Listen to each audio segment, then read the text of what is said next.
over, so let's enjoy every single moment of our kaupapa, starting with our first talk for the Control, Protect, Cure research theme, Marion Wood. For that kōrero nei, updating the toolbox in the fight against Phytophthora, agathidicida. Now, thank you very much. I was given more information about what I'm saying, and I understand it's basically the hapu and the whānau of each rākau, but in a different language. I enjoy both of them. We'll have another one of those quizzes coming up soon. And then kōrero Marion. Marion Wood is a research scientist with a focus on designing and developing plant pathogen detection systems within multidisciplinary teams for ultimate use in the field. Her aim is to facilitate application of that science knowledge as well as other tools and technologies that are being developed within our theme into the public arena and support its uptake and application. Kia ora tata katoa. If we've got a little more strength from our food and our sustenance, let's put it into our applause for Marion.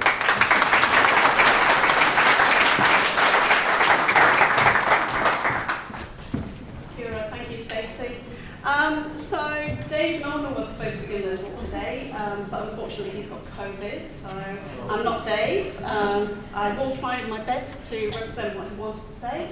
So Dave and I, we are both the co-leads for theme 5 of Ngā Rākau Taketake, so that's Control, Protect, Cure.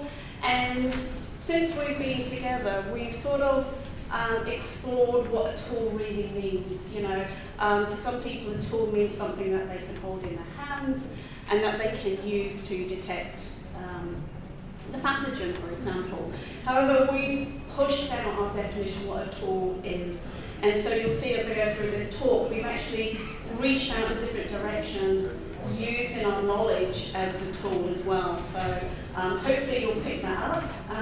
One thing I want to say up front is that we are always accessible.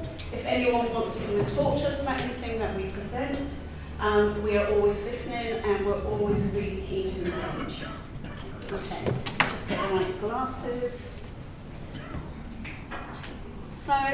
So we've actually funded over our time, we've funded over 16 projects, and some of them are quite intimately related with each other, whereas others are quite distinct. We're really keen to keep building relationships, and throughout that TW or Toolbox has been really, really important part of this process. Not only do we focus on new technologies, I don't know if we've got a point or not, but you can see over there, our poster is also at the back, but on our poster we wanted to represent how everything was linked in. We've looked at new technologies, we've looked at optimising what we've already got, because sometimes it's not really worthwhile reinventing the wheel. Sometimes we're almost there with some technologies, so what can we do to just get them over that finishing line? We've been involved or are involved in citizen science. We've got a very strong input from the social scientist, Andrea Grant, and unfortunately she can't be here today because of COVID. I don't have COVID, I think I'm the only one in the team that doesn't, and she was going to have a table set up as well. So, but we really explored how we can build better relationships with Manawhena, both from the Manawhena side but also from the scientist side. We're also engaged in school outreach. Now this is something really close to my heart. I really want to push science as a tool for engaging the younger generations. And this isn't just early career scientists, but it's also getting right back to primary school kids. You want to grab them, you want to grab their attention and show them that science isn't something that is scary or hidden behind a language that they can't understand. So that's something, and I've been lucky enough to engage along with one of the other themes to do that as well. And as I said, Te Whakamonega, really close to our hearts. Okay, so let's get down to the science. So this is really exciting. Now, I'm hoping you'll be gagging after this, because for me, I love science, and I hope to get that enthusiasm across. So one of our projects has been to develop a zoospore detector. So Phytophthora, I've got a little cycle of its life cycle on the edge of the slide there, And the one stage, and I'm sure everyone knows about it, there is this motile zoospore stage. And this zoospore can actually swim, and it's got two little tails, and it can use it to direct it towards a cowrie root, for example. And so if I show you here, and I'm hoping these work, I'm trying to be really super flash. I don't know if it's working, and can you see it? So in the middle, you'll see a little, it looks like a lollipop or a balloon, and there are things moving around, and they're the zoospores. They are wanting to get out, they want to get out into the environment, and they want to go and complete their life cycle by infecting their cowrie root. And if we speed it up and maybe slightly bigger, I'm hoping you can see that. And you can actually see there's one engaging, and whenever I watch this, I give it a voice, and it's just like it's squeezing out, and it wants to get out, and it wants to complete its life cycle. And then you'll see it's just about to pop out, and off it swims. So, and then these are what they look like. So this is obviously in a lab, in a petri dish, but you imagine these out in the environment, ready to do their infections, okay? So it sort of for me visualises, you know, how the impact of this pathogen or potential impact. Okay, so what we've done is, by understanding that, you know, we've got this zoospore and it swims, can we use that as a basis of a sensor? And yes, we can. So this has been a really lovely collaboration. We've got engineers, we've got chemists, we've got scientists, we've got Phytophthora experts, all coming together to use the knowledge of the science of the pathogen as a basis for this zoospore. And what we can do is actually this little device here, and Charlie's going to man a table after in the afternoon, and she can show you the sensor setup. It's tiny.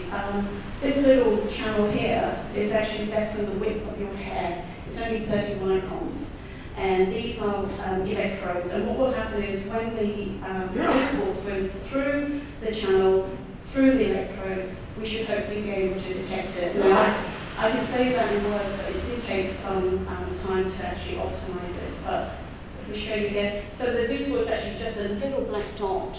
And what you'll see is when it's detected, we can translate that into electrical output. So it's those little dips that you'll see. And every time you see that dip in the signal, that's a zoospore swimming through. So, you know, we can detect them. We're just using the biology of the pathogen at this point. But then I guess the issue is anything could swim through those electrodes. So the next level of knowledge we're using is what are those attractants? How can we actually make them swim through in a direction as well? So if we look at this one here, is that working? You'll see that black line, can you actually see my cursor? No, you can't. The black line in the middle is actually carrot juice, and they start to congregate. So these little zoospores actually are sniffing something out. So we can start to use that as actually an attractant. We're going to pull them through our sensor. So when we set that up, sure enough, we can get them to move through into the channel. So instead of just detecting anything that's going through the electrodes, we're probably now detecting the zoospores. Okay. So we've got this to what we call a prototype stage. It works in the lab. We're still optimizing. We're always optimizing, but this is a really strong foundation for a sensor. I just want to acknowledge P.Kai Zhang. He's really driving this. He's a young postdoc at Auckland University, but he's part of the MIT. Okay, next one. One of the other things, so we'll change tack here. This has been really successful. No way! Kaurilands. Okay, she has designed a veterinary-based cultural monitoring framework and digital platform. This is great. It's handheld, you take it out of the lab, the manufacturer can actually use it to monitor what they are observing, you know, in language that is really important to them. This is made by manufacturer, for manufacturer, and is constantly being upgraded by manufacturer.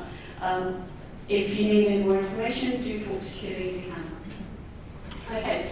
The next bit, and I'll skip the very last slide, this is a new piece of work, and one of the things I'm really interested in is how do we really bring the science to manufacturing, and how do manufacturing bring resources to us. And it centres around the use of the commercially available lateral flow sticks. So I'll quickly skip to this. very confident, well, very busy slide, but essentially what this is you can take this out to the field, you can actually do the assay in the field, and you can get a positive result. But the positive result doesn't necessarily mean that we've got Phytophthora agathidicida. It needs modification, but it gives you a result. So what we're saying to scientists, well, you could use it in the field, you could send that stick back, and Rebecca McDonald, Dougal, who's in the audience there, she's actually demonstrated that this technique works. So you can actually cut that out and then use that to detect at the molecular level what pathogen you're looking at. So what we are proposing is that Manufacturer will provide the sticks, they can integrate it into their monitoring, into the surveillance, they take the GPS location, they send it back to us. We will optimize the assays for detection of the pathogen using the sticks, and then the information gets fed straight back. So it's then up to Manufacturer how they use that information.